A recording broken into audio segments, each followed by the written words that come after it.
ಸ್ನೇಹಿತರೆ, ಮೀಡಿಯಾ ಮಾಸ್ಟರ್ಸ್ಗೆ ಸ್ವಾಗತ, ಸುಸ್ವಾಗತ. ಗೆಳೆಯರೆ, ಭಾರತದ ಬತ್ತಳಿಕೆಯಲ್ಲಿನ ಅತ್ಯಂತ ಶಕ್ತಿಶಾಲಿ ಮಿಸೈಲ್ ಅಂದರೆ ಅದು ಬ್ರಹ್ಮೋಸ್.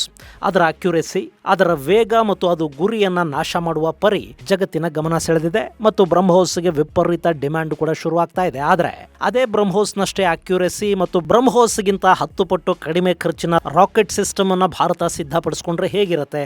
ಅದಕ್ಕೆ ಜಾಗತಿಕ ಬೇಡಿಕೆ ಕೂಡ ಹೆಚ್ಚಾಗುತ್ತೆ ಅಲ್ವಾ? ಈಗ ಅಂಥದ್ದೊಂದು ಪರೀಕ್ಷೆ ಯಶಸ್ವಿಯಾಗಿ ನಡೆದಿದೆ.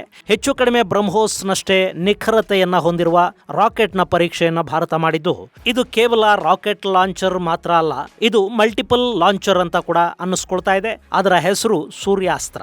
ಹಾಗಾದ್ರೆ ಏನಿದು ಸೂರ್ಯಾಸ್ತ್ರದ ಕಥೆ? ಇದು ಭಾರತದ ಗಡಿಗಳನ್ನು ರಕ್ಷಿಸೋದರ ಜೊತೆ ಶತ್ರುಗಳನ್ನ ಹೇಗೆ ಮಟ್ಟ ಹಾಕುತ್ತೆ ಮತ್ತು ಭಾರತದ ಆಯುಧ ರಫ್ತಿನ ಕನಸನ್ನು ಕೂಡ ಇದು ಹೇಗೆ ನನಸು ಮಾಡುತ್ತೆ, ಬನ್ನಿ ನೋಡೋಣ. ಗೆಳೆಯರೆ, ಮೇ 18 ಮತ್ತು 19ನೇ ತಾರೀಕು ಒಡಿಸ್ಸಾದ ಚಾಂದಿಪುರಲ್ಲಿ ಬಹುಮುಖ್ಯವಾದ ಪರೀಕ್ಷೆಯೊಂದು ನಡೀತು. ಅಲ್ಲಿ ಸ್ವದೇಶಿ ನಿರ್ಮಿತ ಸೂರ್ಯಾಸ್ತ್ರ ರಾಕೆಟ್ ಲಾಂಚರ್ನ ಶಕ್ತಿಯನ್ನು ಪರೀಕ್ಷೆ ಮಾಡಲಾಯಿತು. ಈ ರಾಕೆಟ್ ಲಾಂಚರ್ನಿಂದ ಹಾರಿದ ರಾಕೆಟ್ಗಳು ಸುಮಾರು 150ರಿಂದ 300 ಕಿಲೋಮೀಟರ್ ದೂರದ ಟಾರ್ಗೆಟ್ ಅನ್ನ ನಿಖರವಾಗಿ ನಾಶ ಮಾಡಿದ್ವು. ಈ ಪರೀಕ್ಷೆ ಭಾರತದ ಮಿಸೈಲ್ ಶಕ್ತಿಯನ್ನ ಮತ್ತೊಮ್ಮೆ ಜಗತ್ತಿಗೆ ಸಾರುವುದರ ಜೊತೆಗೆ ಭಾರತದ ಖಾಸಗಿ ಸಂಸ್ಥೆಗಳು ಕೂಡ ಮುಂದಿನ ದಿನಗಳಲ್ಲಿ ರಕ್ಷಣಾ ವಲಯದಲ್ಲಿ ದೊಡ್ಡ ಸಾಧನೆಯನ್ನ ಮಾಡಲಿವೆ ಅನ್ನೋದನ್ನ ತೋರಿಸಿಕೊಡ್ತಾ ಇತ್ತು. ಇನ್ನು ಈ ಲಾಂಚರ್ ಅನ್ನು ಅಭಿವೃದ್ಧಿಪಡಿಸಿರೋದು ನಮ್ಮ DRDO ಅಲ್ಲ, ಇದು ಖಾಸಗಿ ಕಂಪನಿಯೊಂದರ ಸಾಧನೆ. ಸ್ನೇಹಿತರೆ, ಸೂರ್ಯಾಸ್ತ್ರ ಅನ್ನೋದು ಭಾರತದ ಮೊದಲ universal multi calibre rocket launcher system. ಇದನ್ನು ಪುಣೆ ಮೂಲದ ನಿಬಿ ಲಿಮಿಟೆಡ್ ಅನ್ನೋ ಕಂಪನಿ ಅಭಿವೃದ್ಧಿಪಡಿಸಿದೆ. ನಿಮಗೆ ನೆನಪಿರಬೇಕು, ಇತ್ತೀಚೆಗೆ ಅಂದರೆ 2025ರ ಜುಲೈ ತಿಂಗಳಲ್ಲಿ ಇಸ್ರೇಲಿನ ಜೊತೆ ಭಾರತ ಒಂದಷ್ಟು ರಕ್ಷಣಾ ಒಪ್ಪಂದಗಳನ್ನು ಮಾಡಿಕೊಳ್ತು. ಇಸ್ರೇಲಿನ ಆಯುಧ ತಯಾರಿಕಾ ಕಂಪನಿಗಳು ಭಾರತದ ಕಂಪನಿಗಳ ಜೊತೆ ಜಂಟಿ ತಯಾರಿಕೆಗೆ ಮುಂದಾದವು. ಆ ಸಂದರ್ಭದಲ್ಲಿ ನಿಬಿ ಹಾಗೂ ಎಲ್ಬಿಟ್ ನಡುವೆ ಒಂದು ಒಪ್ಪಂದ ಆಯಿತು. ಈ ಎಲ್ಬಿಟ್ ಸಿಸ್ಟಮ್ಸ್ ಪಲ್ಸ್ ಅಂದ್ರೆ precise and universal launching system ಅನ್ನ ತಯಾರು ಮಾಡುತ್ತೆ. ಆ ತಂತ್ರಜ್ಞಾನವನ್ನೇ ಬಳಸಿಕೊಂಡು ನಿಬಿ ಭಾರತದಲ್ಲಿ ಈ ಸೂರ್ಯಾಸ್ತ್ರವನ್ನ ತಯಾರು ಮಾಡಿದೆ. ಜೊತೆಗೆ ಇದಕ್ಕೆ ಬ್ರಹ್ಮೋಸ್ನ ತಂತ್ರಜ್ಞಾನವನ್ನು ಕೂಡ ಬಳಸಿಕೊಂಡಿರೋ ಸಾಧ್ಯತೆಗಳು ಕಾಣ್ತಾ ಇವೆ. ಇನ್ನು ಸೂರ್ಯಾಸ್ತ್ರದ ಮೂಲಕ ಒಂದೇ ಲಾಂಚರ್ ನಿಂದ ಬೇರೆ ಬೇರೆ ಕ್ಯಾಲಿಬರ್ನ ರಾಕೆಟ್ಗಳನ್ನ ಹಾಗೂ ಟ್ಯಾಕ್ಟಿಕಲ್ ಮಿಸೈಲ್ಗಳನ್ನ ಉಡಾಯಿಸುವ ಟೆಕ್ನಾಲಜಿಯನ್ನ ಭಾರತ ಸಾಧಿಸಿದಂತಾಗಿದೆ. ಹಾಗೆ ಈ ಲಾಂಚರ್ ಮೂಲಕ 100 ಕಿಲೋಮೀಟರ್ ವರೆಗಿನ ಲಾಯ್ಟರಿಂಗ್ ಮ್ಯುನಿಷನ್ಸ್ ಅನ್ನ ಕೂಡ ಉಡಾಯಿಸೋದಕ್ಕೆ ಸಾಧ್ಯ ಆಗುತ್ತೆ. ಈ ಸೂರ್ಯಾಸ್ತ್ರವನ್ನ 150ರಿಂದ 300 ಕಿಲೋಮೀಟರ್ ವರೆಗಿನ ಯಾವುದೇ ಗುರಿಯನ್ನ ಹೊಡೆಯೋದಕ್ಕೆ ಸಾಧ್ಯವಾಗುವ ಹಾಗೆ ನಿರ್ಮಾಣ ಮಾಡಿದ್ದಾರೆ. ಇದರ CEP ಅಂದ್ರೆ ಸರ್ಕ್ಯುಲರ್ ಎರರ್ ಪ್ರೊಬಬಲ್, ಗುರಿಯ ದೂರದ ಮೇಲೆ ಅವಲಂಬಿತವಾಗಿದೆ.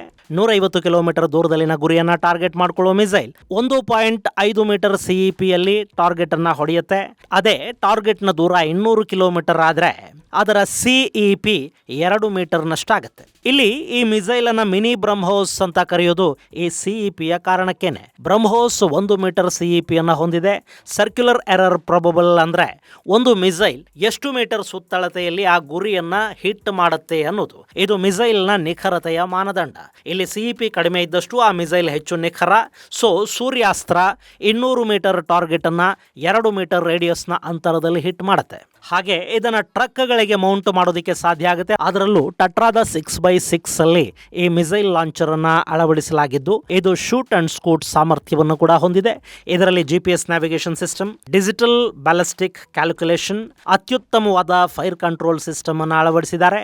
ಈ ಸೂರ್ಯಾಸ್ತ್ರ ಸದ್ಯಕ್ಕೆ ಭಾರತದ ಬಳಿ ಇರುವ ಪಿನಾಕಾ ರಾಕೆಟ್ ಸಿಸ್ಟಮ್ ಅನ್ನು ಕೂಡ ಹಿಂದಿಕ್ಕಿದ್ದು, ಭಾರತೀಯ ಸೇನೆಗೆ ಅತ್ಯವಶ್ಯಕವಾಗಿ ಬೇಕಾಗಿರುವ ಶಕ್ತಿಯನ್ನ ಇದು ಒದಗಿಸಿಕೊಡಲಿದೆ. ಈಗಾಗಲೇ ಭಾರತೀಯ ಸೇನೆ ಸುಮಾರು 293 ಕೋಟಿ ರೂಪಾಯಿಗಳ ವೆಚ್ಚದಲ್ಲಿ ಒಂದಷ್ಟು ಮಿಸೈಲ್ ಲಾಂಚರ್ಗಳ ಖರೀದಿಗೆ ಆರ್ಡರ್ ಅನ್ನು ಕೂಡ ಪ್ಲೇಸ್ ಮಾಡಿದೆ. ಇದು ಮಿಸೈಲ್ ಕ್ಷೇತ್ರದಲ್ಲಿ ಖಾಸಗಿ ಕಂಪನಿಗಳ ಪಾಲ್ಗೊಳ್ಳುವಿಕೆಯನ್ನು ತೋರಿಸ್ತಾ ಇದೆ. ಈ ಮಿಸೈಲ್ಗಳಿಂದ ಶತ್ರುಗಳ ನೆಲದ ಒಳಗೆ ನುಗ್ಗಿ ಹೊಡೆಯೋ ಸಾಮರ್ಥ್ಯ ಹೆಚ್ಚಾಗುತ್ತೆ. ಅಷ್ಟೇ ಅಲ್ಲದೆ ಗಡಿಗಳ ರಕ್ಷಣೆ ಮತ್ತು ಗಡಿಗಳಲ್ಲುಂಟಾಗುವ ಸಂಘರ್ಷದ ಸಂದರ್ಭದಲ್ಲಿ ಶತ್ರುಗಳ ನೆಲೆಗಳನ್ನ ನಾಶ ಮಾಡೋದಕ್ಕೆ ಇವು ಅತ್ಯದ್ಭುತವಾಗಿ ಸಹಕಾರ ಕೊಡುತ್ತವೆ ಅನ್ನೋದು ರಕ್ಷಣಾ ತಜ್ಞರ ಅಭಿಮತ. ಇದು ಭಾರತದ ರಾಕೆಟ್ ಆರ್ಟಿಲರಿ ಸಾಮರ್ಥ್ಯವನ್ನ ಹೆಚ್ಚು ಮಾಡುತ್ತೆ ಮತ್ತು ಪ್ರಳಯಾದಂತಹ ಮಿಸೈಲ್ ಜೊತೆ ಇದು ನಿಲ್ಲುತ್ತೆ. ಅಷ್ಟೇ ಅಲ್ಲದೆ ಈ ಮಿಸೈಲ್ ಕನ್ವೆನ್ಷನಲ್ ಆರ್ಟಿಲರಿ ಹಾಗೂ ಬ್ಯಾಲಿಸ್ಟಿಕ್ ಮಿಸೈಲ್ಗಳ ನಡುವಿನ ಗ್ಯಾಪ್ ಅನ್ನ ಫಿಲ್ ಮಾಡುತ್ತೆ ಅಂತ ಹೇಳ್ತಾ ಇದ್ದಾರೆ. ಸದ್ಯಕ್ಕೆ ಭಾರತದಲ್ಲಿ ಬಳಸಲಾಗ್ತಾ ಇರೋ ಪಿನಾಕಾ ಮಿಸೈಲುಗಳು 70ರಿಂದ 80 ಕಿಲೋಮೀಟರ್ ರೇಂಜ್ ಅನ್ನು ಹೊಂದಿವೆ. ಹಾಗೇನೆ ನಮ್ಮ ಬ್ರಹ್ಮೋಸ್ ಎಕ್ಸ್ಪೋರ್ಟ್ ವೇರಿಯಂಟ್ 300 ಕಿಲೋಮೀಟರ್ ವರೆಗೆ ರೇಂಜ್ ಅನ್ನು ಹೊಂದಿದೆ. ಇನ್ನು ಬ್ರಹ್ಮೋಸ್ NG ಅನ್ನ 800 ಕಿಲೋಮೀಟರ್ಗೆ ಏರಿಸ್ತಾ ಇದ್ದಾರೆ. ಹಾಗೆ ಆಕಾಶ್ ಮಿಸೈಲ್ ಕೂಡ 30 ಕಿಲೋಮೀಟರ್ ರೇಂಜ್ ಅನ್ನು ಹೊಂದಿದ್ದು ಆಕಾಶ್ NG 50 ಕಿಲೋಮೀಟರ್ ರೇಂಜ್ ಅನ್ನು ಹೊಂದಿದೆ. ಪೃಥ್ವಿ ಬ್ಯಾಲಿಸ್ಟಿಕ್ ಮಿಸೈಲ್ 150 ಕಿಲೋಮೀಟರ್ ದೂರದಲ್ಲಿನ ಟಾರ್ಗೆಟ್ ಅನ್ನ ಹಿಟ್ ಮಾಡುತ್ತೆ. ಸೊ ಈ ಎಲ್ಲ ಮಿಸೈಲ್ಗಳಿಗಿಂತ ಹೆಚ್ಚು ಶಕ್ತಿಶಾಲಿ ಮಿಸೈಲ್ ನಮಗೆ ಬೇಕಿತ್ತು, ಜೊತೆಗೆ ಕಡಿಮೆ ಖರ್ಚಿನ ಮಿಸೈಲ್ ಅಗತ್ಯ ಆಯಿತು. ಅದು ಬ್ರಹ್ಮೋಸ್ ನಷ್ಟೇ ನಿಖರತೆಯನ್ನ ಹೊಂದಬೇಕಿತ್ತು, ಬ್ರಹ್ಮೋಸ್ ನಷ್ಟು ಕಾಸ್ಟ್ಲಿ ಕೂಡ ಆಗಬಾರ್ದಿತ್ತು. ಆ ನಿಟ್ಟಲ್ಲಿ ಸೂರ್ಯಾಸ್ತ್ರ ಭಾರತದ ಸದ್ಯದ ಅಗತ್ಯವನ್ನ ಪೂರೈಸೋ ಸಾಧ್ಯತೆ ಕಾಣ್ತಾ ಇದೆ.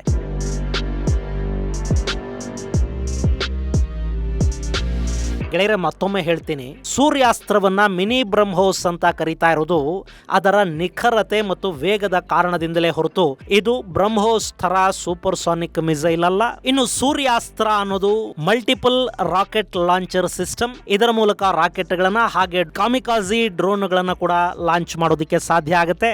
ಇನ್ನು ಇದು ಅತ್ಯಂತ ನಿಖರತೆಯನ್ನ ಹೊಂದಿದ್ದು ಕೂಡ ಬ್ರಹ್ಮೋಸ್ ಮಿಸೈಲ್ ನ ಬೆಲೆಗೆ ಹೋಲಿಕೆ ಮಾಡಿಕೊಂಡಾಗ ಇದು ಸುಮಾರು 10 ಪಟ್ಟು ಕಡಿಮೆ ಖರ್ಚಲ್ಲಿ ಸಿದ್ಧ ಆಗುತ್ತೆ. ನಿಮಗೆ ಗೊತ್ತಿರಬೇಕು, ಬ್ರಹ್ಮೋಸ್ ಸೂಪರ್ಸೋನಿಕ್ ಮಿಸೈಲ್ ಒಂದು ಸುಮಾರು 25 ರಿಂದ 30 ಕೋಟಿ ರೂಪಾಯಿ ಆಗುತ್ತೆ. ಇನ್ನು ಈ ಸೂರ್ಯಾಸ್ತ್ರ ಸುಮಾರು 2 ರಿಂದ 3 ಕೋಟಿ ರೂಪಾಯಿಗಳಲ್ಲಿ ಸಿದ್ಧ ಆಗುತ್ತೆ. ಅಲ್ಲಿಗೆ ಬ್ರಹ್ಮೋಸ್ಗಿಂತ ಇದು 10 ಪಟ್ಟು ಕಡಿಮೆ ಬೆಲೆಗೆ ಸಿಕ್ಕಂತಾಗುತ್ತೆ.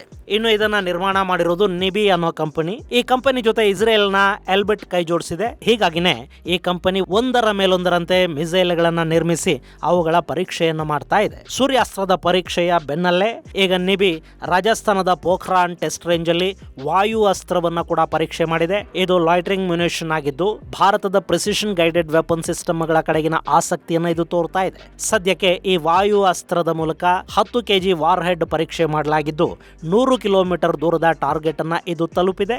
ಇಲ್ಲಿ ಇದರ CEP 1 ಮೀಟರ್ ನಷ್ಟಿದ್ದು ಇದು ಕೂಡ ಅತ್ಯದ್ಭುತವಾಗಿ ಯಶಸ್ಸನ್ನ ಕಂಡಿದೆ. ಈ ಹಿಂದೆ ಇದೇ ವಾಯು ಅಸ್ತ್ರವನ್ನ ಹಿಮಾಲಯ ಪರ್ವತ ಶ್ರೇಣಿಯಲ್ಲಿ ಕೂಡ ಪರೀಕ್ಷೆ ಮಾಡಲಾಗಿತ್ತು. ಅಲ್ಲಿ ಕೂಡ ಇದು ನಿಗದಿತ ಗುರಿಯನ್ನ ಕರಾರುವಾಕ್ಕಾಗಿ ತಲುಪಿತ್ತು. ಇಲ್ಲಿ ಲಾಯ್ಟರಿಂಗ್ ಮ್ಯುನಿಷನ್ ಅಂದ್ರೆ ಕಾಮಿಕಾಜಿ ಡ್ರೋನ್ಗಳು ಅಂತ ಅರ್ಥ.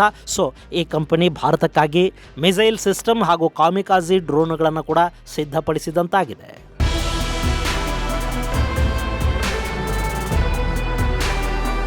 ಇತ್ತೀಚೆಗೆ ಭಾರತದ ರಕ್ಷಣಾ ವಲಯದಲ್ಲಿ ಖಾಸಗಿ ಕಂಪನಿಗಳ ಸಹಭಾಗಿತ್ವ ಹೆಚ್ಚಾಗ್ತಾ ಹೋಗ್ತಾ ಇದೆ. ಅಲ್ಲಿ ಬರೀ ಸರ್ಕಾರಿ ಸ್ವಾಮ್ಯದ ಸಂಸ್ಥೆಗಳನ್ನ ಮಾತ್ರ ನಂಬಿ ಕೂತ್ರೆ ಭಾರತ ಆಯುಧಗಳ ವಿಷಯದಲ್ಲಿ ಸ್ವಾವಲಂಬಿ ಆಗೋದು ವಿಳಂಬ ಆಗುತ್ತೆ. ಸರ್ಕಾರಿ ಸಂಸ್ಥೆಗಳು ಕೆಲಸ ಮಾಡ್ತಾ ಇರಬೇಕು, ಅದರ ಜೊತೆ ಖಾಸಗಿ ಕ್ಷೇತ್ರ ಕೂಡ ಆಯುಧ ತಯಾರಿಕೆಯಲ್ಲಿ ನಿರತ ಆಗಬೇಕು. ಇವತ್ತು ಅಮೆರಿಕಾದಲ್ಲಿ ಕೂಡ ಆಯುಧ ತಯಾರಿಕಾ ಕ್ಷೇತ್ರ ಖಾಸಗಿ ಒಡೆತನದಲ್ಲಿದೆ. ಅಲ್ಲಿ ಕಾಂಪಿಟೇಷನ್ ಇರುತ್ತೆ, ಫೈರ್ ಇರುತ್ತೆ, ಟಾರ್ಗೆಟ್ ಇರುತ್ತೆ, ಇವೆಲ್ಲ ಇರುತ್ತವೆ. ಅದರಿಂದ ರಿಸರ್ಚ್ ಕೂಡ ಇರುತ್ತೆ.